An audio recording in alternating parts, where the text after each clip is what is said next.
Hello दोस्तों, आपका अपना चैनल मैथ स्टडी वेलकम में आपका स्वागत है। आज इस वीडियो में हम लोग पढ़ेंगे कक्षा 10 के प्रश्नावली 4.2 से क्वेश्चन नंबर 6 से। इससे पहले वाले वीडियो में मैं क्वेश्चन नंबर 1 से लेकर 5 तक के क्वेश्चनों को हल आसान तरीका से मैं बता दिया हूँ। आइए देखते हैं question number 6।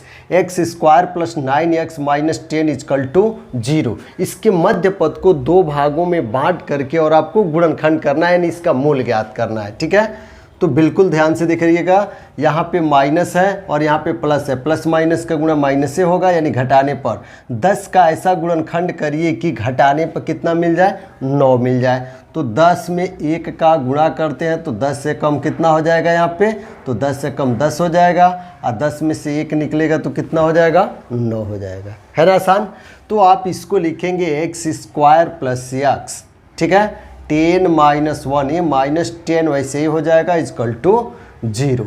X square plus x का 10 में मल्टीप्लाई करेंगे 10x हो गया, प्लस माइनस का गुणा माइनस, एक्स का 1 में गुणा करेंगे x होगा, माइनस 10 इक्वल टू 0। पहले ये 3 पद था, मध्य पद को 2 भागों में बांटा हमने, तो ये 4 पद हो गया। ठीक है, इन दोनों को एक साथ, इन दोनों पद को एक साथ अब ले लेंगे। यहाँ से कॉमन x हो गया तो x प्लस यहाँ पे 10 बचेगा। यहाँ कुछ कॉमन नहीं है तो माइनस 1 ले लेंगे, दोनों माइनस है दोनों प्लस हो जाएगा। ठीक है, इक्वल टू 0। अब दोनों ब्रैकेट से कॉमन हमने ले लिया x प्लस 10, तो अगले ब्रैकेट में क्या बचेगा, यहाँ पे x और माइनस 1 इक्वल टू 0।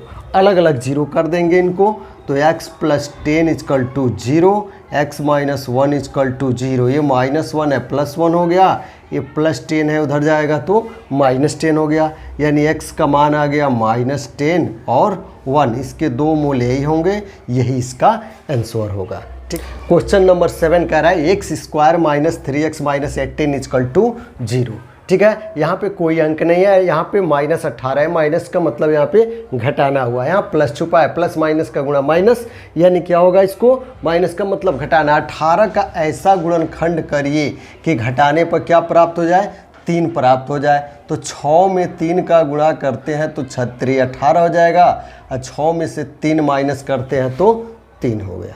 अरे आसानी से समझ में ना।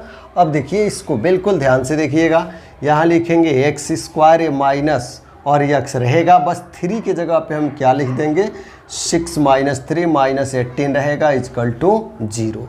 अब यहाँ हो गया एक्स स्क्वायर, यहाँ प्लस छुपा है और ये माइनस है, प्लस माइनस का गुणा माइनस, 6 में x का गुणा 6x हो गया, फिर माइनस माइनस प्लस हो जाएगा, 3 में x का 3x माइनस 18 इक्वल टू 0। अब इन दोनों पदों को एक साथ है, इन दोनों पदों को एक साथ ले लेंगे, तो यहाँ से कॉमन x मिल रहा है तो x माइनस 6 बचेगा। यहाँ से कॉमन केवल 3 हो रहा है, x नहीं हो रहा है क्योंकि यहाँ x नहीं है। 3 कॉमन हो गया तो x बचेगा, माइनस 3 का भाग 18 में 6 बढ़ जाएगा, 3 छक्के 18। अब दोनों ब्रैकेट से यहाँ भी x माइनस 6 है, यहाँ भी x माइनस 6 है, कॉमन हो गया तो बचेगा यहाँ पे x और प्लस 3 इक्वल टू 0। अलग अलग 0 कर देंगे, x minus 6 equal to 0, x plus 3 equal to 0। ये प्लस 3 है उधर जा कर के माइनस 3 हो जाएगा, ये प्लस 6 है उधर जा कर के माइनस 6 हो गया, यानी x का मान आ गया 6 और माइनस 3, यही इसका आंसर होगा। ठीक है, 8 इसमें कह रहा है x square minus 3x minus 10 equal to 0। ठीक है, 10 का ऐसा गुणनखंड करिए, माइनस है, घटाने पर कितना हो जाए, 3 हो गया। ठीक है, तो यदि 5 में 2 का गुणा करेंगे तो 5 दूना 10 हो जाएगा। अब 5 में से 2 माइनस करेंगे बबुआ तो कितना हो जाएगा, यहाँ पे 3 हो गया। अरे समझ में ना। अब ध्यान दीजिएगा, यहाँ पे एक्स स्क्वायर माइनस एक्स, 3 के जगह पे हम क्या लिखेंगे, तो 5 माइनस 2 हो जाएगा और माइनस 10 को लिख देंगे इक्वल टू 0 हो जाएगा। ठीक है, एक्स स्क्वायर, अब 5 में x का हम गुणा करेंगे तो ये 5x हो गया। अब माइनस माइनस का गुणा प्लस, 2 में x का गुणा 2x हो जाएगा, माइनस 10 इक्वल टू 0। समझ में बढ़िया सर है। अब देखिए, इन दोनों को एक साथ है, इन दोनों को एक साथ हम ले लेंगे क्योंकि ये 4 पद हो गया। यहाँ से x कॉमन ले लेंगे तो x माइनस 5 बचेगा, यहाँ से प्लस 2 कॉमन लेंगे तो x बचा। ठीक है, कॉमन का मतलब भाग होता है, 2 का भाग देंगे माइनस 10 में तो माइनस तो रहेगा, तो 2 25 10 इक्वल टू 0। दोनों ब्रैकेट से कॉमन हो गया x माइनस 5, तो बच गया अगले ब्रैकेट में क्या, x और +2 equal to 0, x minus 5 equal to 0, x plus 2 equal to 0, +2 है उधर जाएगा तो -2 हो गया, ये -5 है उधर जा कर के +5 हो गया, यानी x का मान क्या आ गया 5 और -2, इसके दो मूल्य ही होंगे, यही इसका आंसर होगा। है ना आसान। बस वीडियो के अंत तक बने रहिए, बहुत ही शानदार तरीका से मैं आपको बताऊंगा। क्वेश्चन नंबर 9 बहुत शानदार तरीका है, बस वीडियो को ध्यान से देखते रहिएगा।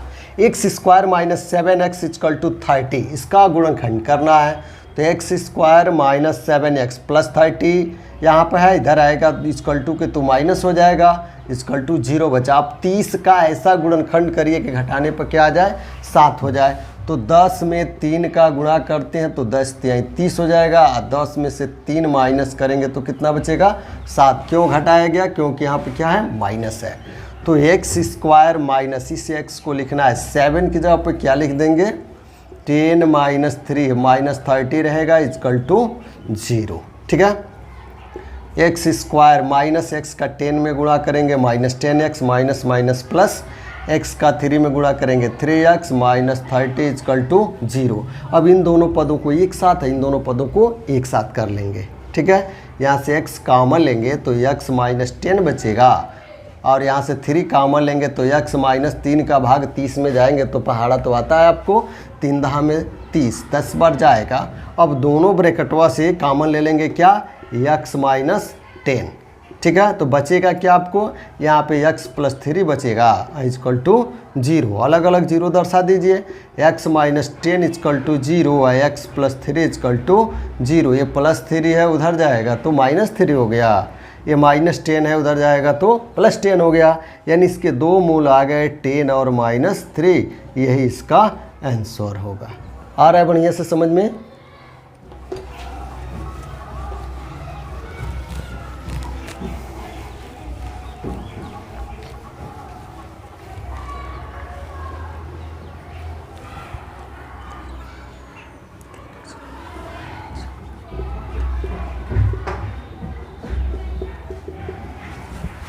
क्वेश्चन नंबर 10 कह रहा है 3x² - 4x + 1 इजकल टू 0।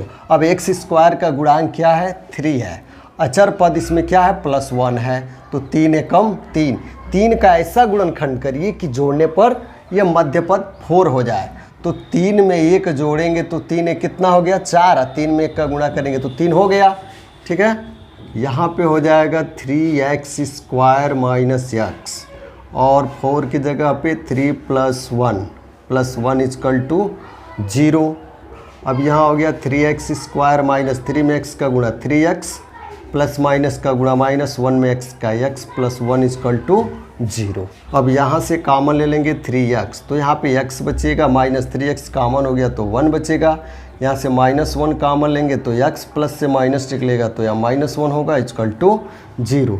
दोनों ब्रैकेट से कॉमन हो गया x - 1, तो बचा यहाँ पे 3x - 1 इजकल टू 0। अलग अलग 0 दर्शा देंगे, x - 1 equal to 0, 3x - 1 equal to 0, ये -1 है +1 हो गया, 3 गुणा है इधर जा कर के भाग हो गया, ये -1 है इधर जाएगा तो +1 हो गया।